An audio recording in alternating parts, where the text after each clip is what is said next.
시청자 여러분 안녕하십니까. 한마디 말로 사람을 감동시키고 세상을 변화시키는 KBC 시사 토크쇼 촌철살인 시작하겠습니다. 국민의힘 전당대회 당권 레이스 열기가 갈수록 뜨거워지고 있습니다. 김기현, 안철수 후보의 접전 속에 판을 흔들 만한 변수와 관전 포인트 살펴보겠습니다. 더불어민주당 등 야 3당이 이상민 행안부 장관에 대한 탄핵 소추안을 가결시켰습니다. 헌정사상 첫 국무위원 탄핵 소추로 이 여야 충돌도 거세지고 있습니다. 한 주간의 이슈를 속속들이 파헤쳐 촌철살인 분석해보는 시간. 오늘은 더불어민주당 설주환 법률위원회 부위원장 그리고 오승용 킴핀 리서치 대표와 함께하겠습니다. 어서 오십시오. 네, 안녕하십니까. 네, 첫 번째 주제로 국민의힘 전당대회 이야기부터 나눠보겠습니다. 지난 이틀 동안 컷오프 여론조사가 실시가 되면서 본격적인 당권 레이스 경쟁이 시작됐습니다. 한 명씩 좀 살펴보겠습니다. 오승용 대표님은 원래 이제 뉴스 와이드에서 저희 같은 시간에 하는 맹활약하시다가 이제 촌철살인까지 접수하러 이렇게 오셨는데 이번에 김기현 후보, 네. 나경원 전 의원 찾아가서 삼고초려 끝에 이렇게 손을 잡고 사실상의 이제 지지 선언이었죠. 어떻게 보셨습니까? 지지 선언을 이제 유도해냈다, 뭐 이렇게 얘기를 할 수 있을 것 같은데요. 원래 이제 정치인들끼리의 만남의 과정을 보면 그냥 찾아가는 게 아니라 사실상 언제 만나서 할 것까지 다 사전에 협의하는 경우들이 많은데 나경원 전 의원의 좀 자존심을 살려줄 필요는 있었을 것 같다. 그래서 삼고초려의 모양새를 갖추었지만 현재 나경원 전 의원이 처하고 있는 사정들을 윤 대통령이나 김기현 후보가 누구보다도 잘 알기 때문에 나오지 않을 수 없을 것이다, 응하지 않을 수 없을 것이다라는 기본 생각이 있었던 것 같고 나경원 전 의원의 표정에서 모든 것이 드러났듯이 나오기는 싫지만 어쩔 수 없이 다음 공천과 남편의 어떤 그 진로 문제 때문에 나와서 억지로 지지 선언하는 모양새를 갖추어줬고 그것이 어느 정도 김기현 후보의 지지세 확장에는 도움이 될 수 있을 거라고 봅니다. 나경원 전 의원이 가지고 있는 그 지지세가 그 전에는 이제 좀 상당했는데 이게 점점 쪼그라들었잖아요. 거의 뭐 어떤 영향은 없을까요? 아무래도 이제 그 정치인들의 지지세라는 것은 그 사람의 영향력, 활동 이런 것들에 따라서 좀 달라지는 측면들이 있고 이미 이제 윤석열 대통령의 이른바 저격에 의해서 출마가 저지된 상황, 거기에 저항하는 모습도 보이지 못했다라는 거죠.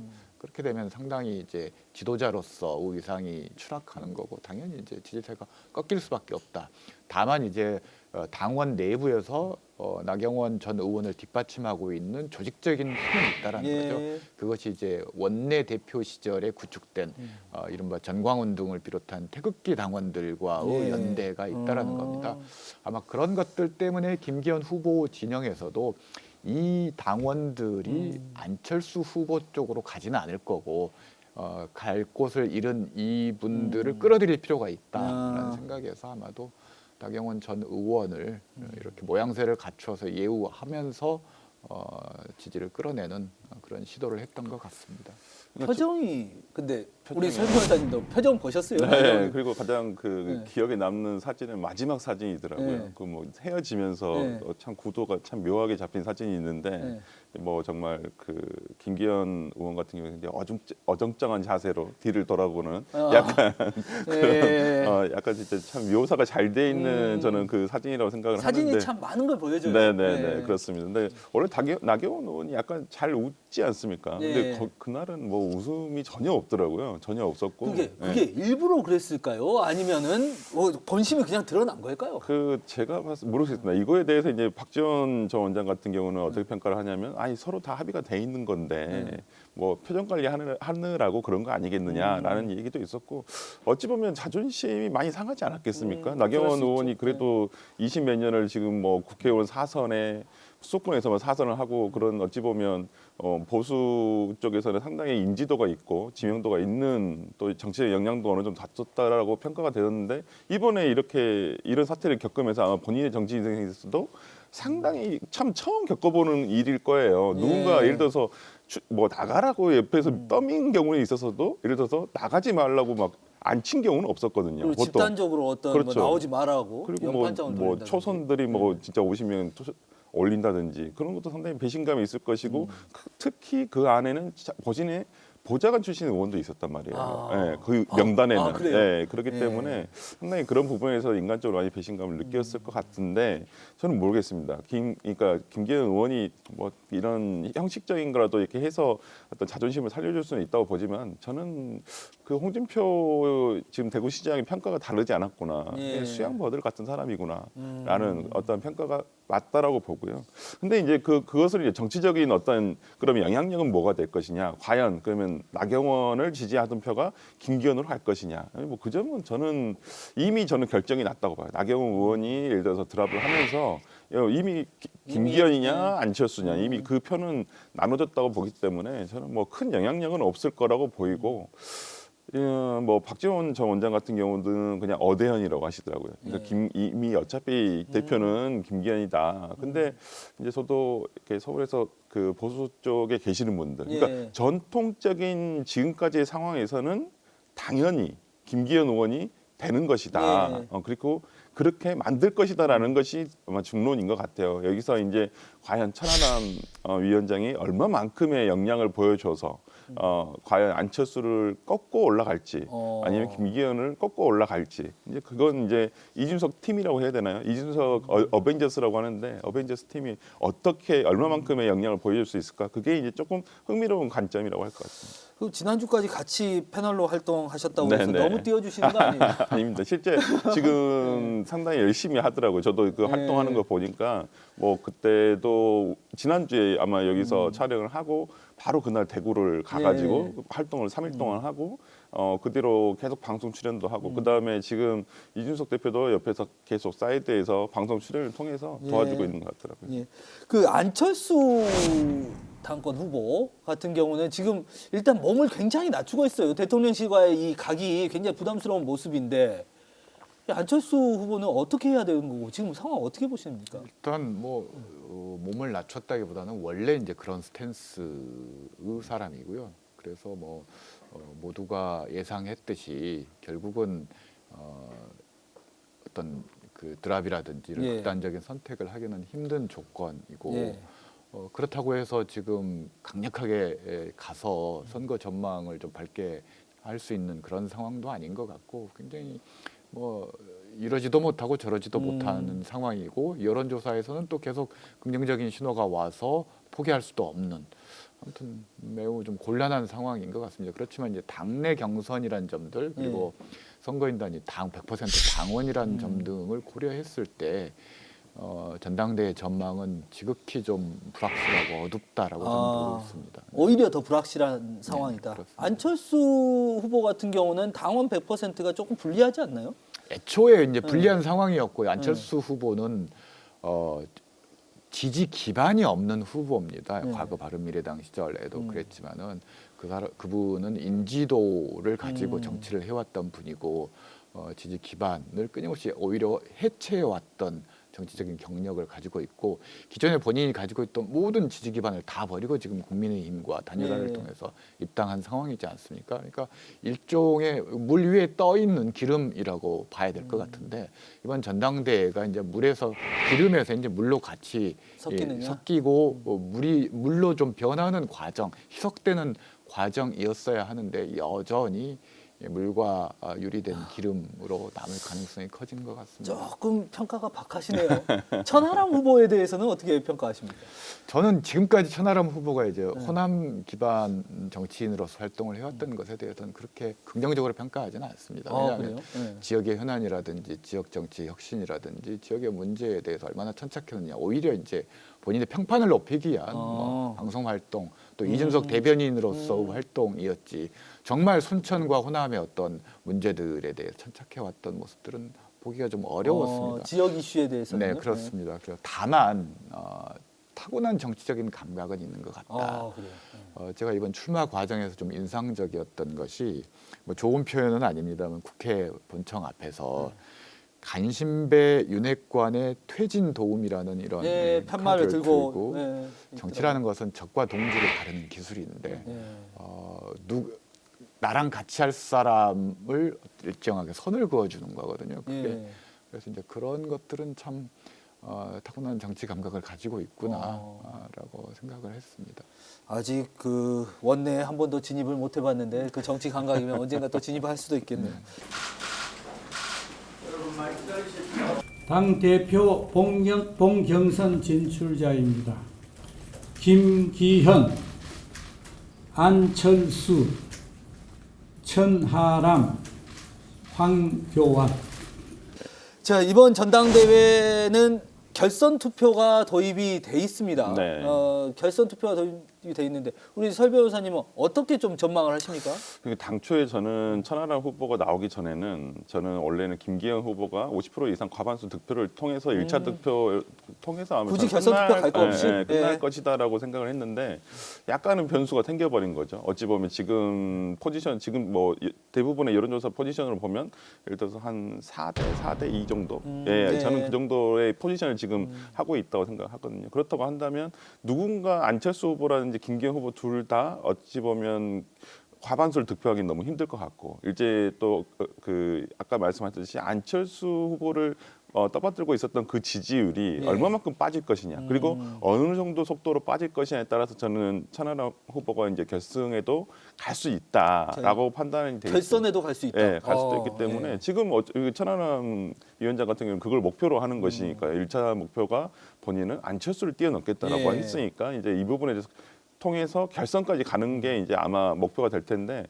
저는 오히려 그 아까 우리 소장님께서 말씀해주신 이런 이제 피하 식별을 잘할 줄 아는 거 그리고 어찌 보면 정치는 모든 사람이 좋아하는 정치인이라는 것은 없거든요. 불가능하죠. 예, 그런 그렇죠. 사람 자체가 불가능하죠. 예, 그렇기 예. 때문에 나눴어요 이미 본인 그리고 그 지금 뭐 천하람 위원장과 같은 뭐 이준석 개라고 하냐면 본인들은 별로 안 좋아하는데 하여튼 뭐 그쪽으로 하는 뭐 뭐지? 그러니까 허은하 의원이라든지 이제 뭐 김용태라든지 뭐 네. 이기인 뭐 후보라든지 이런 한번 이렇게 뭉쳐서 본인들의 어떤 생각을 뚜렷하게 밝혔단 말이에요. 예. 그렇다고 한다면 저는 안철수 후보 같은 경우는 그런 뚜렷함이 없어요. 그냥 계속 윤심 호소인이고 나는 친하고 싶은데 너는 나랑 친한 애가 아니야라고 하니까 지금 계속 어찌 보면 떠밀려 가지고 약간 좀 뭐 그런 상황이거든요. 예. 그럼 저는 예를 들어서 안철수 후보가 뭘 보여주겠다는 것도 없고 뭘 하겠다는 것도 없고 그냥 나는 대통령과 친하고 싶어요라만 계속 하고 있거든요. 뭐 김기현 의원은 뭐 말할 것도 없고 그런 상황이거든요. 설 변호사님도 굉장히 박하시네요. 하는 거에 대해서. 중요한 차이가 있는데요. 네. 저는 상대적으로 안철수 후보의 지지율이라는 것은 여론조사상으로 존재하는 거고 네. 실제 당협위원장이 지지선언을 통해서 어떤 조직적 세로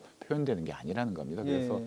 약간 이게 좀 뭐랄까 허상일 수 있다. 아. 반면에 천하람 후보의 경우는 사실은 유승민, 이준석 과거 대표 시절에 당협위원장을 비롯해서 많은 당원 모집의 과정들을 거쳐왔기 때문에 예. 이런 실체가 있다라는 거예요. 그러면 이 조직적인 어떤 뭉침이 가능하고 예. 그래서 대표, 최고위원, 청년 후보까지 라인업도 완편 형태로 지금 대응을 하고 있는 거고 또 반윤의 거점이라는 상징성도 있다라는 겁니다. 그래서 여러 가지 상황들을 고려했을 때 천하람 후보는 지금 현재 여론조사상으로 과거 유승민 전 의원이 얻었던 여론조사 지지율 딱 10% 아닙니까? 예. 여기에서 이제 플러스 알파가 가능하다. 그렇지만 안철수 후보는 여론조사상에서 심하게 마이너스 알파가 이루어질 것이다.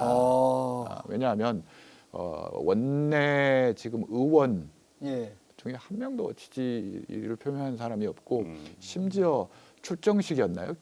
예. 예, 그때 원내 의원 제가 몇 명이 왔는 걸 확인해서 저는 2명 확인했는데 내부에서는 5명이 왔었다. 정정해달라 이런 요청이 있었습니다. 근데 이제 잠깐 이제 얼굴 보이고 가신 분들이고 이태기 의원이나 이른바 본인의 오리지널 측근도 오지 않았다라는 거죠. 그리고 원외 당협위원장 중에 지지 성향 한 명도 없습니다. 그래서 좀 예. 허상이다. 사실은 이 윤석열 대통령의 형사 고발이 이 화제가 됐던 것이 바로 이 사안입니다. 바로 이상민 행안부 장관에 대한 탄핵 소추입니다. 헌정사상 처음 있는 일이라고 합니다. 국무위원에 대한 탄핵 소추. 민주당에서는 이게 법 위반이 있다. 네. 이렇게 보시는 건가요? 이 탄핵 소치가 사실 법률적인 거잖아요. 그렇죠. 그러니까 네. 헌법과 재난안전법 등 공무원 그다음에 공무원법 등 이런 어찌 보면 공무원으로서 지켜야 될 의무 위반 이런 부분에 대해서 이제 논하고 있는 것이고요. 이제 모르겠습니다. 이제 이게 탄핵이라는 것이 방금 말씀하신 대로 네. 정치적인 것은 아니 정치적이지만은 사법의 법률적인, 네. 영역이거든요. 그렇기 때문에 헌법재판 이게 탄핵을 어떻게 판단할 것인가. 근데 과거에 우리가 탄핵이 3번 있었습니다. 그러니까 정말 박근혜 전 대통령, 그 전에 노무현 전 네. 대통령, 그 다음에 임성근 판사에 대한 게 있었거든요. 아, 그래요? 예, 그렇기 네. 때문에 이제 한 번은 인용되고 한 번은 기각되고 네. 임성근 전 판사 같은 경우에는 각하가 됐어요. 왜냐하면 음. 그 하기 전에 판단이 되기 전에 이제 사직서를 아. 사의를 그만둬 버리셨기 때문에 저는 이런 면에서라면 저는 그 이것이 과연 그러니까 우리가 중대한 위법 사항이어야 되는데 네. 그 과거에는 대통령이기 때문에 굉장히 엄격하게 그 기준을 봤거든요. 근데 지금은 국무위원이란 말이죠. 그렇다고 한다면 이 부분에 대해서는 다소 대통령과는 똑같은 기준으로 하지 않는다고 한다면 인용의 가능성도 있다라고 보여요. 하지만 이게 저는 여러 가지 생각을 해보는데 저는 임성근 판사와 같은 케이스가 되지 않을까라는 생각도 해봅니다. 물론 180일 내에 이것을 결정을 해주는 것이 맞지만은 예. 보통 이제 헌재에서 그렇지 않을 가능성이 높다고 저는 보여요. 그렇다고 한다면 어차피 내년 총선을 대비해서는 아마 본인도 저는 나와야 개각이 되니까? 있을 거라고 네. 생각을 한다면 저는 뭐 어떤 분은 올해 5, 6월 달이면 나올 것이다라고 하지만 헌재의 사정에 따라서 재판부 구성에 따라서 더 길어질 수도 있다고 본다면 저는 헌재에서도 이 부분 상당히 판단하기가 애매할 수가 있어요. 그렇다고 예. 한다면 시간을 좀 올해 연말까지 끈다면 저는 뭐 충분히 그 전에 이상민 장관 이미 나와 있을 것이라서 저는 그렇게 인용되거나 예. 어떤 판단이 내려지지 않을 수도 있겠다 봅니다. 오 대표님 이미 장관 직무는 정지 상태란 말이에요? 네, 가결되는 순간 이제 직무 네. 정지가 이루어지는 거기 때문에 직무 정지 상태이고요. 이걸 실질적으로 대통령실에서는 무력화시키기 위해서 이른바 실세 차관을 임명해서 뭐 전혀 행안부 업무 추진에 이상이 없도록 하겠다. 그래서 오히려 탄핵 소추안 가결을 좀 민망하게 만들겠다라는 뭐 그런 예. 생각도 있는 것 같습니다. 이제 인용과 관련해서 여러 가지 뭐 해석이 있는데 제가 뭐 법률가는 아니어서 예. 조금 그 단언하기는 어렵습니다만 예전에 이제 박근혜 대통령 탄핵 결정문 헌법재판소에서 탄핵 결정문을 쓰면서 이제 이런 고민이 있었던 것 같습니다. 헌법과 법률 위반이라고 명시돼 있는데 구체적으로 어떤 위반인가에 대한 그게 명시적으로 나와 있질 않았습니다. 예. 그래서 그 결정문에서 크게 보면 4가지 범주로 대통령과 국무위원에 관한 탄핵 사유들을 열거를 해놨습니다. 이 4가지 것들이 어떤 선거 조작이라든지 그다음에 허위 계엄령 선포라든지 그다음에 뭐 국가 권력을 악용해서 국민을 탄압했다든지 뭐 이런 사유들이 쭉 나오는데 이것들 중에 하나라도 해당이 되면 탄핵할 수 있다라고 이제 그 결정문에 열거를 해놓은 거거든요. 근데 이제 그 결정 열거된 그 사유 중에 이번에 그 이태원 참사와 같은 것들이 어디에 해당되는가 이게 이제 해석의 쟁점이 될 것 같습니다. 국민의힘 측에서는 어디에도 해당되지 않는다. 또 민주당 쪽에서는 거기는 국민의 기본권과 관련해서 그 법률 위반에 저촉되는 부분이 있다. 뭐 이렇게 해석을 하는 것 같습니다. 정치적으로는 이상민 장관이 그러면 스스로 물러날 가능성은 어떻게 보세요?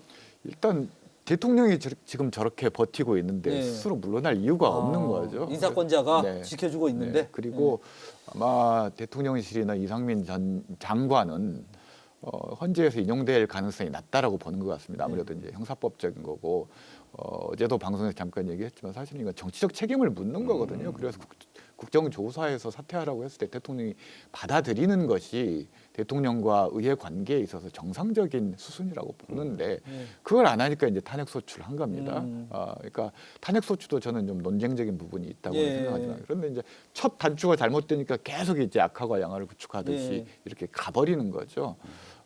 그럼에도 불구하고 만약에 이제 법적인 책임이 있었다면 사실은 이미 구속됐겠죠, 이상민 장관이. 그러니까 좀 다소 이제 형사적 책임을 지울 수 있냐라는 부분은 조금 애매해요. 왜냐하면 장관이 예를 들어서 그러니까 예를 들어서 경찰청장이라든지 이런 분은 저는 직접적인 어떤 원인이 있다고 또 보입니다. 그럼에도 불구하고 지금 국수본에서 전혀 수사가 되지 않고 있어요. 그런데 이제 이것에 대해서 지금 민주당에서 계속 해임 건의안까지 올렸음에도 불구하고 대통령은 그냥 무시하고 지나가 버리거든요. 그리고 지금 이태원 참사 이후에 누구 책임진 사람 한 명도 없어요. 예를 들어 형사처벌을 받은 사람들 대부분 현장에 있던 사람들이고 예. 그리고 지금 이런 분들 말고 정치적으로 책임을 져야 될 서울경찰청장이라든지 지금 윤희근 경찰청장이라든지 그 이후에 행안부 장관 그냥 그대로 있어요. 그걸 누가 납득을 하겠습니까? 과거에도 이런 일은 없었어요. 어떻게 국민이 그렇게 참사를 길을 가다가 죽은 거예요. 근데 그런 참사가 있었음에도 불구하고 아무런 정치적인 책임을 갖고 나는 관계없어.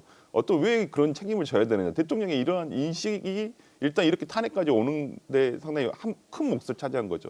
이게 일단은 대통령이 잘못한 건데 물론 민주당도 좀 늦었습니다. 제가 네, 봤을 때는 이걸 시기적으로. 진작에 했었어야 돼요.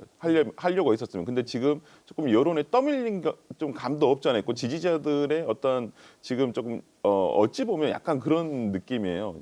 저번에 지난 5, 6월에 우리가 그 정권을 내준 다음에 그 형사소송법, 그러니까 보통 예. 검수완박이라고 하는 그거랑 좀 비슷한 지금 어찌 보면 분위기가 돼버렸거든요. 그러니까 예. 지지자들의 강력한 요구에 의해서 어찌 보면 떠밀리듯이 한 것은 있어요. 하지만은 안 한 것보다는 저는 나았다고 생각을 하고요. 예. 예, 그렇습니다.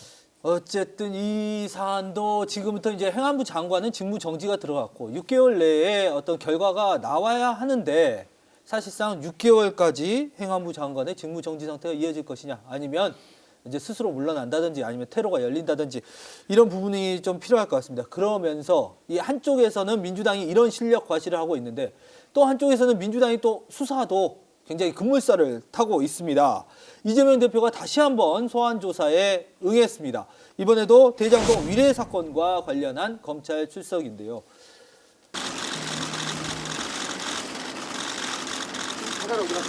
권력이 없다고 없는 죄를 만들고 권력이 있다고 있는 죄도 덮는 유권무죄 무권유죄의 검사 독재 정권에 결연히 맞서겠습니다.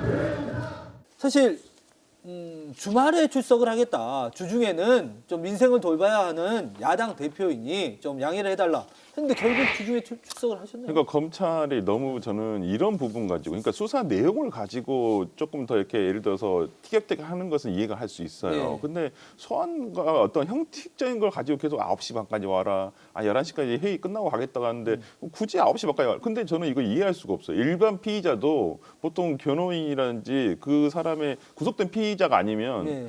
그냥 편의를 보거든요. 그리고 조율을 해서 그리고 예를 들어서 내가 좀 저녁 때 좀 빠르게 조사를 받겠다 아니면 조금 조사를 충실히 받겠다고 하는데 굳이 출석 시간을 가지고 이렇게 왈가왈부가 검찰이 굳이 할 필요가 있나라는 생각은 들고요. 네. 지난 조사 때도 보면 입회를 같이 했던 변호사의 어떤 입장을 보면 당시 이재명 대표는 저녁도 안 먹고 그냥 계속 진행을 하려고 했다는 거예요. 조사를. 근데 언제부터 갑자기 오후부터 현재 조사가 루즈해지고 왜 똑같은 질문을 또 하고 있지? 이건 왜 이러냐? 밥도 먹지 않게 하는데 안 된다. 무조건 밥은 먹어야 된다라고 해가지고 그런 식으로 했다는 거예요. 그러니까 저는 검찰의 이런 태도가 이해할 수 있는 게 이재명 대표가 지금 예를 들어서 검찰에 가지 않겠다고 한 것도 아니고 예. 조사를 안 받겠다는 것도 아니고 그런데 가서 최대한 적극적으로 지금 본인의 입장을 피력하려고 하는데 검찰에서는 굳이 이걸 저는 어찌 보면 구실을 만들어 간다는 느낌이 예. 들어요. 그러니까 한간에는 지금 아마 이번 조사 이후에는 구속영장 청구를 할 것이다라는 지금 얘기가 돌고 있어서 이제 어차피 물론 구속은 안 되겠죠. 영장 예. 청구를 하게 되면 어차피 체포 동의안을 동의안이 국회에 넘어와야 되기 예. 때문에 그랬기 때문에 근데 지금 저는 본인들이 구속영장 청구를 하기 위한 어떤 구실을 지금 만들어 가는 것은 아닌가라는 생각이 듭니다. 민주당에서는 이렇게 설 변호사님처럼 보는 경우가 많은데 이제 그 밖에서 보시기에 오 대표님은 어떻습니까? 일단 뭐 기싸움이라고 저는 좀 보이는데요. 양측에, 예. 네, 이제 검찰 쪽에서도 이재명 대표의 페이스에 끌려가지 않겠다라는 그런 게 있어 보이고 뭐 소환 날짜, 시간 뭐 이런 것들 그리고 조사 시간 뭐 이런 네. 것들 다 포함되어 있는 것 같습니다. 뭐 검찰 수사 기법 중에 동일한 질문들을 여러 번 하는 것들이 계속 질문하면서 좀 답변이 달라지는 부분에서 혹시나 수사의 실마리를 찾으려고 하는 뭐 기법상의 문제라고는 하는데 그것까지 뭐 제가 잘 모르겠지만 아무튼 그런 것들을 통해서 기싸움을 하고 있는 그런 모양으로 저는 보여지고요. 말씀하셨듯이 이번 조사 이후에 기소를 할 것 같습니다. 또 체포 동의안 그게 사실은 이제 가결되어야만이 구속영장 심사를 법원에서 하는 것이기 때문에 뭐 아무튼 그 절차를 밟기 위한 마지막 프로세스가 아닌가라는 그런 느낌이 결국 있습니다. 이재명 대표를 기소하고 또 영장까지 청구하는 이 과정을 네. 보시는 거죠. 네, 그 네. 먼저 영장 청구를 한 다음에 보통 그 기소를 하지 않나요? 그러니까 영장을 법원에서 이제 청구를 해서 이렇게 제가 정확하게 이해하고 있는지 모르지만 네. 체포 동의안이 국회의원의 경우 가결되어야만이 영장 심사에 들어올 수 네, 있으니까. 네, 네, 네. 아마 그 다음에 아마 불구속 기소를 하지 않을까 싶은데 조금 의아한 점은 성남 FC 같은 경우는 이미 조사가 꽤 됐어요. 예. 그러니까 지금 뭐 구속영장을 이건 하나로만 하기가 좀 그러니까 배임 하나로만 구속영장을 청구하기 좀 그렇다. 예. 그래서 성남 FC 건까지 제3자 같이 뇌물죄. 해가지고 아마 같이 묶어서 지금 하겠다라고 하고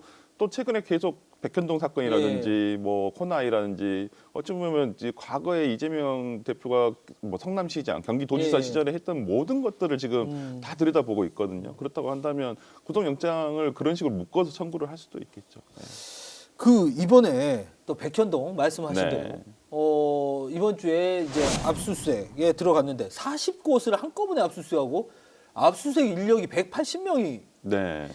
굉장히 대규모 아닌가요? 그렇죠. 이제 뭐 진짜 지금 생각해 보면 조국 교수 때와 비슷한 패턴으로 가는 건 아닌가라는 예. 생각이 들어요. 그러니까 뭐 저는 뭐 조국 교수가 잘못한 부분은 당연히 처벌을 받아야 생각하는데 이렇게 수사 과정에서 적정한가라는 부분은 확실히 문제를 짚고 넘어간다고 생각을 하거든요. 지금의 어찌 보면 이재명 대표에 대한 수사가 뭐 당연히 의혹이 있으면 수사를 하는 건 당연하죠. 근데 이런 방식이 적정한가 싶어요. 계속 예를 들어서 정책적인 부분, 판단에 대한 부분, 그렇다고 예를 들어서 실질적인 물증도 정확하게 제시하지 못하는 상황에서 예. 지금 계속 의혹을 가지고 수사만 하고 이것도 한참 걸리거든요. 그러니까 저는 이런 것들이 과연 진짜 위법한 것을 적발하고 수사를 하기 위한 수사인지 아니면 이재명 대표에 대한 어떤 정치적 입지를 흔들려고 하는 수사인지 조금 의문이 갑니다.